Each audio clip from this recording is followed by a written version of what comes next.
Bienvenue au webinaire sur comprendre et gérer ses émotions, comprendre les émotions de son prospect, voir un petit peu comment il fonctionne. Ce que je vous propose, c'est donc que Aurore nous présente ce thème-là. Avant tout cela, on va commencer par se présenter.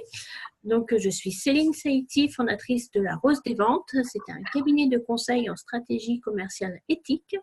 Ça veut dire que je crée votre stratégie si vous lancez un nouveau produit ou je vous donne des conseils si vos ventes sont en dessous de vos attentes. Puis, je peux également réaliser des prestations commerciales comme la prospection, réalisation de rendez-vous si vous n'avez pas le temps de le faire. Aurore, je te laisse la main pour te présenter et nous expliquer comment fonctionnent les émotions de nos prospects. Parfait. Donc, moi, je m'appelle Aurore Eckenstühler. Je suis spécialiste en gestion des émotions. J'ai un cabinet dans l'Est de la France où je fais des séances de EFT, Emotional Freedom Techniques, ou techniques de libération des émotions. Je fais aussi du conseil en élixirs floraux du laboratoire DEVA, donc il y a les BAC et les DEVA en même temps. Je travaille dans le monde entier grâce à Skype. Et puis, j'ai ouvert il n'y a pas très longtemps Aurore Formation. Donc, je fais des formations d'entreprise sur la prévention des risques psychosociaux. Et je travaille avec le CNAM, l'IFPA, tous les donneurs d'ordre du coin. Parce que, bien sûr, je n'ai pas le temps de prospecter parce que j'ai aussi ma casquette de thérapeute. Voilà. Donc, vous avez les éléments. Si des fois, vous cherchez à me recontacter, vous avez mes adresses mail et les adresses de mes sites. Et puis là, maintenant, aujourd'hui, nous allons travailler sur et se poser la question, qu'est-ce que mon prospect a comme émotion et comment moi, je peux interagir avec lui pour le mettre à l'aise ou pour apaiser certaines de ses questions. Et comment les déceler aussi, ces émotions? Quels sont les indices qui nous montrent qu'il a telle ou telle émotion? Tout à fait. Donc déjà, on va commencer par se poser la question, qu'est-ce qu'une émotion? Et puis, pour la même situation, une émotion peut être complètement différente en fonction de plusieurs paramètres. Pourquoi et comment les émotions peuvent entraver notre entretien? Alors, nos émotions et l'émotion de notre prospect. Comment sortir de là une fois qu'on s'est aperçu que il y a un problème? Et puis, nous avons des émotions propres et notre prospect aussi, bien entendu. Le côté gauche du cerveau dit toujours la vérité. Alors, je vais vous expliquer pourquoi. Le côté gauche du cerveau, non, le côté gauche du visage dit toujours la vérité. Voilà. Observer et agir en conséquence, et puis quelques astuces pour changer tout ça. Alors, qu'est-ce qu'une émotion? Une émotion, elle est activée par nos 5 sens, l'ouïe, la vue, l'odorat, ce qu'on voit, ce qu'on comprend, et surtout ce qu'on pense. Ça va aller dans le point 1, déjà dans les yeux, dans les oreilles, dans les sens qui sont là, et après ça va aller dans le point 1, qui est l'amygdale, donc c'est une partie du cerveau qui est entre nos deux oreilles. Et là est le centre des fois de la peur, même souvent de la peur et de la colère. D'accord? Et ça, on va aller directement en lien avec notre prospect. Donc, si on lui dit quelque chose qui va commencer à lui créer des doutes, il va tiquer. Et on sait que là, on va voir qu'il va y avoir un problème. Donc, entre nos deux oreilles, on a une petite glande qui est minuscule, mais qui coûte bien cher de temps en temps si des fois on n'est pas clair dans ce qu'on dit. Donc, l'émotion, c'est une sensation corporelle stimulée au niveau du corps par de la chimie, en lien avec des paramètres extérieurs. C'est ce qu'on ressent de temps en temps quand on a un poids sur la cage thoracique, quand on a la gorge qui serre, ou quand on a le cœur qui bat plus vite, ou qu'on commence à suer. Notre prospect est fait comme nous, donc il va avoir les mêmes éléments que nous. Voilà. Donc, pour la même situation, les émotions peuvent être complètement différentes. Vous voyez ces deux petits enfants qui boivent du coca, ils sont super, ils ont l'air assez sereins et contents. Mais nous allons voir qu'en arrière-plan, tout le monde ne pense pas la même chose. Donc, on a ici un petit garçon qui est carrément dégoûté. Une petite fille qui boit du coca avec un petit garçon, quelle horreur. Et puis, on a une autre petite fille qui les observe avec un petit peu d'envie et aimerait bien se faire un petit coca aussi. Donc, pour la même situation, les émotions sont différentes en fonction des personnes qu'on a en face et surtout en fonction de leurs histoires, de l'histoire de leur vie. Donc, ça veut dire que pour un même entretien de prospection que vous êtes habitué à faire régulièrement, eh bien, vos interlocuteurs peuvent avoir des réactions différentes aux mêmes propos que vous tenez lors des différents entretiens. Et là-dessus, il ne faut pas paniquer, c'est parce que tout simplement, on ne réagit pas tous de la même façon et il faut s'adapter. Voilà. En fonction de l'histoire de la personne, des fois, il sera plus enclin à être focalisé sur le coût, focalisé sur la sécurité. Voilà, on revient au son casse. Et c'est pour ça que si on peut, il faut mieux préparer avant. Toujours, on prépare toujours ces entretiens. Oui, mais si on peut savoir comment ils fonctionnent, voilà, Tout à fait. c'est bien aussi. Donc voilà. Donc, pourquoi et comment les émotions peuvent entraver notre entretien? On a des croyances, on a des pensées, nous. Et lui aussi, il a ses croyances et ses pensées. Donc, il va falloir qu'on travaille déjà en amont pour nous et s'adapter à lui. Ces peurs, nos peurs, peuvent rentrer en lien au niveau de l'énergie, au niveau de la communication. Comment? On va par contre travailler sur nous parce qu'il faut qu'on débloque tout ça. Et puis surtout, il faut qu'on ait confiance en notre produit. Parce que si on n'a pas confiance en le produit, on n'aura pas une approche assez sûre de nous. Parce que lui aussi, il voit dans notre non-verbal. Et surtout qu'on ait confiance en notre prospect. Notre prospect n'est pas là pour nous faire du mal, mais pour nous faire grandir et peut-être même acheter ce qu'on veut lui vendre. Tout à fait. D'accord ? Et puis même s'il nous dit non tout de suite, c'est pas grave. Le principal, c'est de gratter pour savoir pourquoi il dit non. Et puis peut-être qu'un non aujourd'hui sera un oui demain et un re-oui après-demain et dans 3 mois. Donc un non immédiat, c'est pas dramatique. On dédramatise. Voilà, on plante une graine. On ne va pas récolter tout de suite, pas forcément récolter tout de suite. Alors maintenant, comment sortir de là? Eh bien, on prend conscience de ce qu'on fait. On est là, présent, vraiment à 100%. En ayant une méthodologie pour changer ces automatismes, les nôtres bien entendu, parce qu'on ne pourra jamais changer l'autre. Et puis, toujours de la bienveillance et de la douceur vis-à-vis de nous-mêmes. Si des fois il s'est passé quelque chose qui s'est mal passé, en fonction de ce qu'on croit nous, parce que des fois, moi, c'est m'arrivé de téléphoner à Radio France Bleu en pensant très bien que ça n'ait pas fonctionné. Ils m'ont dit, je vous rappelle, oui, bien sûr. Et quand j'ai raccroché, quelques jours après, ils m'ont rappelé. Et ça fait quand même 3 ou 4 émissions que je fais vers eux. Donc voilà, des fois, on peut être vache avec soi-même et se dire, ah là, j'ai complètement loupé mon truc, mais non, tout compte fait, c'est réussi. Et ça donnera ses fruits plus tard. Voilà.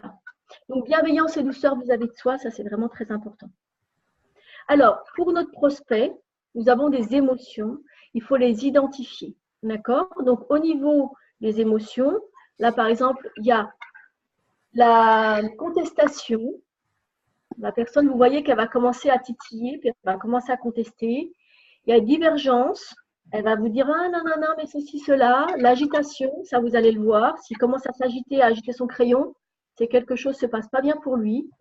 Il va carrément commencer une vraie contestation, puis après, il y a la phase de conflit, mais généralement, on n'arrive jamais là. D'accord? Je suis en train de juste vous montrer ça. Donc, au niveau du visage, eh ben, s'il commence à tiquer, vous allez bien le voir. S'il commence à être « Oh, qu'est-ce qu'elle me raconte ?» Vous allez voir qu'il va commencer à s'agiter. C'est comme les enfants, hein. Quand vous allez voir comment il commence à s'agiter, vous savez qu'il y a un problème. Il peut avoir une jambe qui bouge comme ça, il peut avoir les pieds qui regardent la porte. Voilà. Vous allez avoir des petites astuces après pour savoir comment il se sent. Puis là, non, voilà, j'ai pas trouvé d'autres images, mais bon.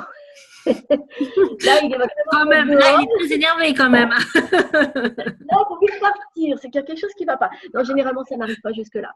Détendez-vous, la prospection, c'est pas si violent. Non, apaisez-vous, c'est pas si violent. Mais néanmoins, si on titille dans son histoire quelque chose qui le fait activer son corps de souffrance, on peut en arriver là, mais ça n'arrive jamais. Parce qu'on est quand même des gens bien, bien élevés. Et on n'arrivera jamais à ce niveau-là. À moins qu'il ait bu ou qu'il ait fumé du shit. Mais bon, c'est son problème. Donc voilà, c'était juste. Alors, le côté gauche du visage dit toujours la vérité. Pourquoi? Parce que tout à l'heure, je vous ai parlé du cerveau reptilien, tout au milieu là. Après, on a le cerveau un peu plus défini qui s'appelle le cerveau limbique. Et puis après, on a le cerveau droit et le cerveau gauche, et le préfrontal. Le cerveau droit, il est émotionnel, créatif, il est plutôt gentil. C'est un peu bisounours, ce cerveau droit. Il ne vous fera jamais de mal. Le cerveau de gauche, il est critique. Il va avoir des stratégies, il va penser argent, il va penser monnaie. D'accord? Donc, les deux, ils communiquent là avec la partie centrale. Et quand on a quelqu'un en face de nous, l'idée, c'est de souvent regarder son côté gauche, parce que son côté gauche est activé par son cerveau droit. Et il est bisounours, le cerveau droit, donc il ne pourra pas vous emmener dans quelque chose de faux. Observez bien ça chez vos enfants. Quand ils vous disent un truc qui n'est pas juste, vous allez voir, ils ont un visage qui va qui va se déformer quelque part. Donc, observez toujours le côté gauche. Là, l'autre jour, il m'est arrivé un truc avec ma fille. Elle avait quelque chose à faire. Elle voulait m'emmener vers elle, c'est-à-dire dans son monde. Et elle avait un petit rectus. C'était bien eu. Voilà. Ah. Pardon, excusez-moi. Voilà, j'avais coupé le portable, mais pas le fixe. Donc voilà. Donc là, on avait une vidéo à faire partager. Mais quand on a fait notre début de, comment dire, notre répétition, entraînement, voilà. Nous sommes rendus compte que l'audio n'est pas de bonne qualité. Donc, on va vous mettre le lien vers la vidéo en question pour que vous puissiez la regarder. C'est un monsieur qui est extraordinaire, qui nous montre un petit peu ce qui se passe au niveau du non-verbal et au niveau du comportement de l'autre. Par exemple, une bouche qui se ferme très vite, c'est quelqu'un qui est mal à l'aise avec vous. Quelqu'un qui va avoir le pied qui montre la porte, c'est qu'il n'a qu'une envie, c'est de se sauver. Quelqu'un qui est au début tout tranquille comme ça, bien à l'aise, et puis d'un seul coup, vous voyez qu'il fait comme ça, qu'il commence à se serrer, qu'il fait la tortue, c'est quelque part, il y a quelque chose qui le contrarie. Donc voilà, ce monsieur, il va vous montrer. Là, on ne va pas le passer parce que l'audio n'était pas de très bonne qualité. Donc, je vous laisserai, Céline vous laisse. On laissera le lien, tout à fait. Laissez le lien. Et ça dure 10 minutes, mais franchement, ça vaut le coup. D'accord? Et repassez-le vous plusieurs fois. En ayant conscience que le côté gauche est activé par le cerveau droit, donc il ne ment pas. Même si l'autre vous dit un truc, observez, vous verrez. Alors maintenant, comment agir? Observer et agir en conséquence. À l'intérieur de notre cerveau, on a des neurones miroirs. Ce qui fait, par exemple, quand quelqu'un vous raconte qu'il s'est fait mal au doigt et puis qu'il a été opéré, puis que c'était tout crade et puis qu'il y avait plein de sang, on est là un peu dégoûté. Arrête. D'accord? Comme fait Céline. Et ça, c'est les neurones miroirs qui nous permettent de nous mettre en lien avec ce que dit l'autre, ressentir sa douleur. Mais pour le coup, notre prospect, c'est pareil. On a des neurones miroirs. Si on voit qu'il commence à faire la tortue, nous, ça va nous stresser. Donc, il faut absolument qu'on fasse l'inverse, c'est-à-dire qu'on se décontracte, qu'on respire doucement et qu'on essaie de le mettre à l'aise en réduisant peut-être le débit de ce qu'on est en train de dire, en cherchant qu'est-ce qui cloche, est-ce que c'est le prix, est-ce que c'est le produit, est-ce qu'il n'a pas besoin de ça, est-ce qu'il s'est engueulé avec sa femme à midi, on ne sait jamais ce qui s'est passé dans sa tête. D'accord? On libère les tensions. Si on voit qu'il fait la tortue, nous, on fait le chamallow. On essaie de se décontracter et de rester présent. D'accord? Donc, il y a un truc qui est génial à faire en préparation, c'est la visualisation créatrice. La visualisation créatrice, ça permet de tout préparer et même des choses qui ne sont pas, des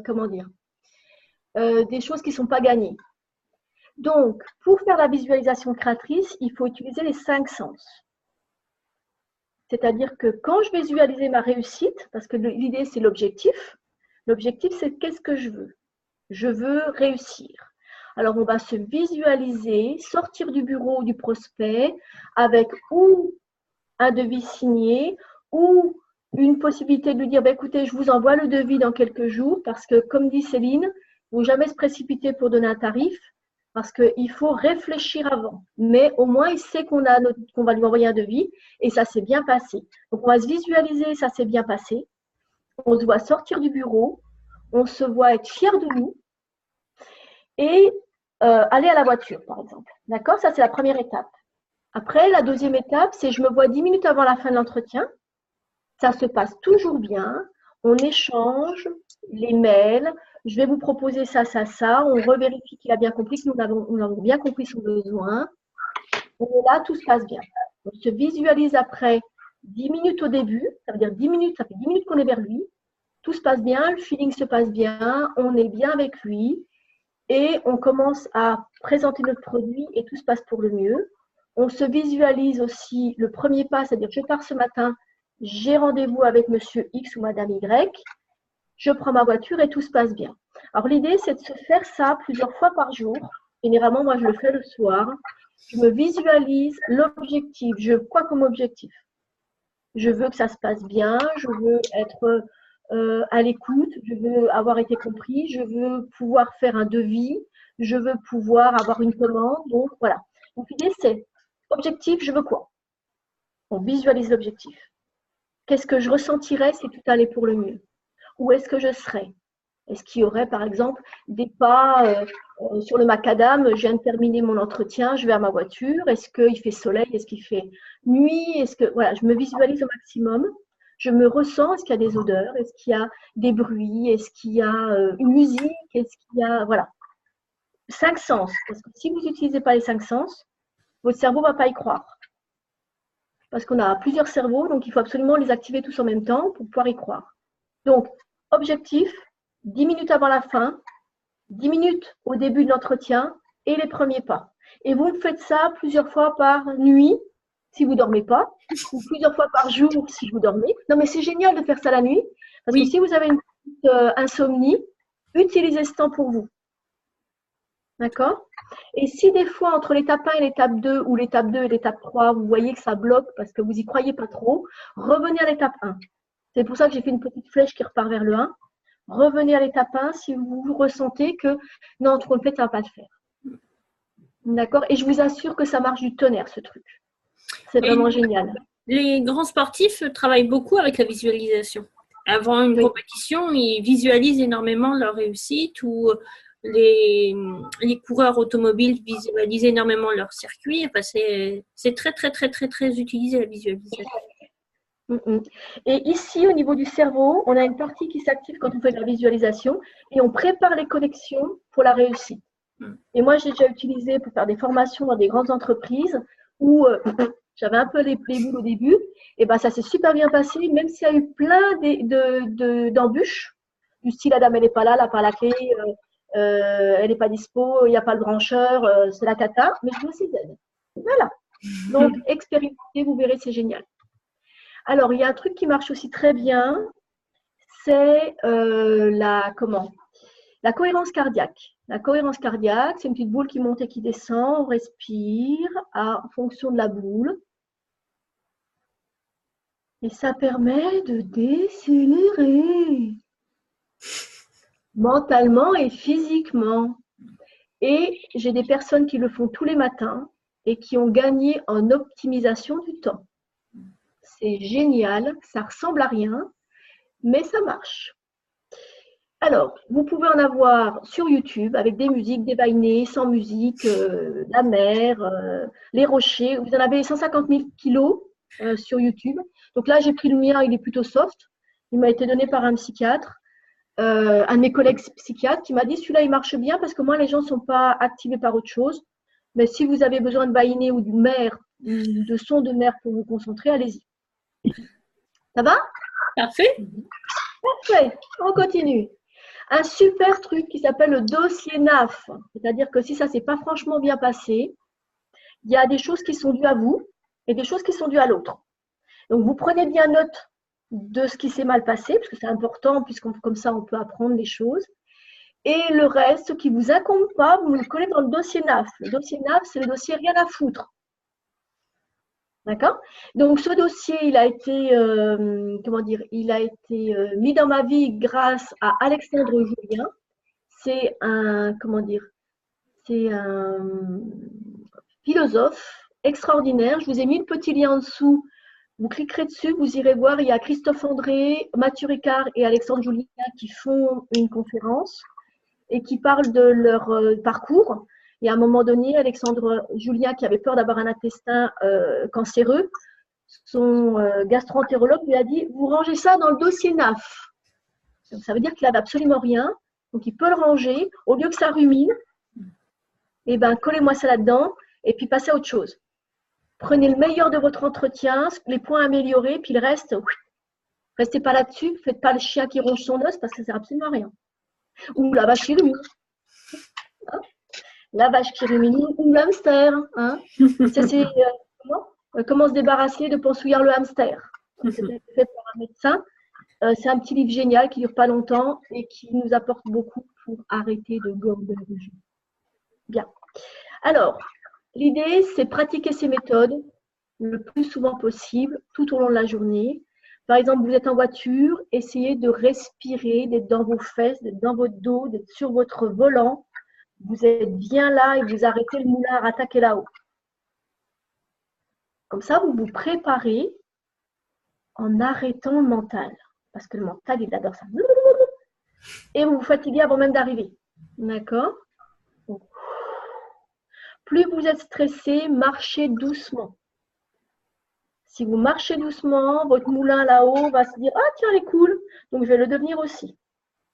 Si votre machine à laver se met en route quand c'est le moment de partir au boulot, pendez la lessive. Si vous prenez l'intention de le faire, pendez votre lessive en conscience en allant doucement dans ce que vous faites. Au lieu de vous dire « Ah mais c'est pas possible, c'est toujours comme ça que ça arrive ». D'accord? C'est des petites astuces pour préparer-vous qui vont vous aider à décélérer, à aller plus cool et à faire que tout va bien se passer. D'accord? Et puis, pourquoi pratiquer ces méthodes? Bien sûr, parce qu'on est autocréateur ou autocréatrice de notre réussite. Et si on le voit là, si on le sent dans le cœur, on le crée dans la matière. Et vous savez, quand moi j'ai créé mon entreprise, donc quand j'ai créé Aurore Bien-être, c'était en 2012. Mon chef, quand j'ai quitté l'entreprise, m'a dit « Je ne sais pas si je te dois te dire au revoir ou adieu, mais j'ai l'impression que tu es kamikaze. » Et depuis ce temps-là, mon activité est flamboyante au point où je peux encore ouvrir une autre antenne de prévention des risques psychosociaux. Donc oui, des kamikazes, ça arrive, mais si on prépare là, ça se passe au mieux et on ne saute pas sur une mine. Tout à fait. On est bien d'accord. On est bien d'accord. Donc voilà, amenez à vous l'argent en le visualisant, en le ressentant et en étant sûr de son produit, en le préparant en amont. Capital. Capital, voilà. Et puis, grand merci pour votre attention. Donc, si vous avez des questions, il nous reste quelques minutes. Donc, je suis à votre écoute pour y répondre. Comment ça va, Peggy? Ça va bien, merci. Et toi? Ça va, ça va. Je t'ai pas oublié. Je sais, mais les jours passent vite et je pense que tu es, voilà, comme moi. En ce moment, ouais. Je suis à fond dans mon projet là, donc du coup, ça passe super vite. Mais j'ai commencé mon cahier des charges. Donc, l'idée, c'est aussi de décélérer. Quand ça passe vite, c'est qu'on n'est pas dans son présent. D'accord? Je vous demande de vous mettre dans votre futur pour visualiser. Mais une fois que vous avez visualisé, c'est un peu comme si vous passez votre commande à l'univers. Je veux au restaurant, je veux un steak et des frites.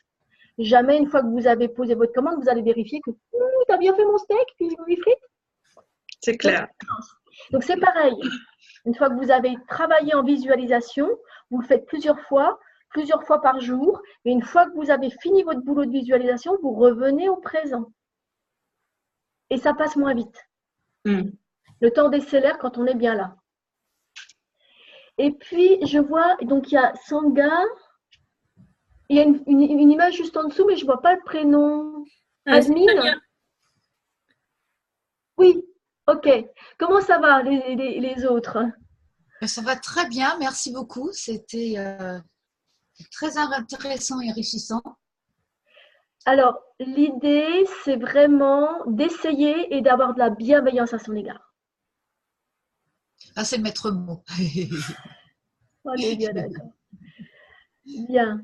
Est-ce que vous avez des questions, mesdames? Non, pas pour moi, c'était suffisamment clair. Alors, ce que je vais faire avec Céline, c'est qu'on va mettre les liens. Oui. Vraiment, prenez ces 15 minutes pour aller voir ce monsieur qui parle de la communication non verbale. Oui. Dans la communication non verbale, vous allez avoir des moments, vous allez pouvoir visualiser ça et vous dire « Ah bah oui, bien sûr ». Alors, il y a un truc qui marche très bien et que la personne ne peut absolument pas contrôler, c'est l'odeur. Oui. C'est-à-dire que si vous voyez la personne qui commence à sentir une odeur de stress, il faut absolument décélérer et essayer de comprendre ce qui se passe dans sa tête. En reformulant, en étant à l'écoute. Alors, si j'ai bien compris, votre besoin, c'est ça, ça, ça. Est-ce que vous avez d'autres besoins? Voilà, pour vraiment se mettre… Ici, stress, c'est qu'il y a un problème. Et ça, la personne ne peut pas le contrôler du tout, l'odeur. Hein. À moins d'avoir mis une tonne d'aftershave avant. ou de la… Mais nous, c'est pareil. Hein. Il y a la pierre d'Alain, parce que si des fois on est en stress, on va aussi sentir. Donc, la pierre d'Alain évite les odeurs. Je ne sais pas si vous connaissez. Ouais. ça va vous aider pour éviter au bout de 4 secondes, ouah, je vais finir comme ça tout mon entretien. Donc voilà, il faut vraiment se préparer en amont et savoir comment on fonctionne. Tout à fait. Bien. Célia, des questions? J'avais une question en cours de route, mais en même temps, la réponse, je l'ai déjà. Qu'est-ce qui se passe et comment réagir quand soi-même, on ne sent pas son prospect dans le sens oulala, celui-là, en fait, je ne le veux pas. Bon, parce que moi, je ne sais pas si mon cas est superposable au vôtre, enfin, certainement, mais moi, en fait, j'ai une pension pour chevaux et donc les gens qui viennent ont forcément, leur besoin, c'est de mettre leur cheval quelque part, quoi. Et du coup, des fois, il y a des clients qui sont quand même des mauvais plans. Ouais. Et donc, en soi, la réponse, c'est juste si je le sens pas, je la prends pas et je n'insiste pas et puis c'est tout, quoi. Si je le sens pas, je le prends pas. Il faut toujours faire confiance à son intuition. Ouais. Parce qu'il y a vraiment des fouteurs de merde, excusez-moi. Non, c'est ça. Il y a des traits de caractère. La personne va être hyper pénible, hyper exigeante. Elle va vous payer au lance-pierre. Oui. Vous allez perdre votre hâte et votre foi sur le sujet parce que vous allez vous inquiéter. Quand vous allez le voir, vous allez être à 100 km en dessous du niveau de la mer. Donc, si vous ne le sentez pas dès le départ, faites-vous confiance. Les gens avec des chevaux sympas, il y en aura toujours. Oui, tout à fait. La preuve, on travaille ensemble. Non.